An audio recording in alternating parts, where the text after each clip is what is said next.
राजै ल्याउने भने चाहिँ मलाई बनाउनु भने क्या मैले राजा चाहिँ भएँ भने म बोल्दिनँ फेरि बोल्नु मिल्दैन राजा त कहाँ बोल्नु मिल्छ हैन कालो चस्मा लाउने हो यति हो नि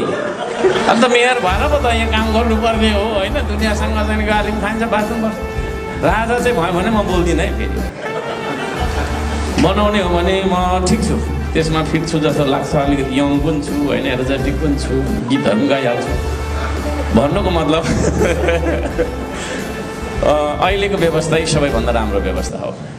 हैन जनताले चुनेको कुरालाई मान्ने व्यवस्था क्या तर हाम्रो धरानमा चाहिँ जनताले चुनेको व्यवस्थाले नमानेको हो कि जस्तो लाग्छ कार्यपालिका हेर्दा चाहिँ है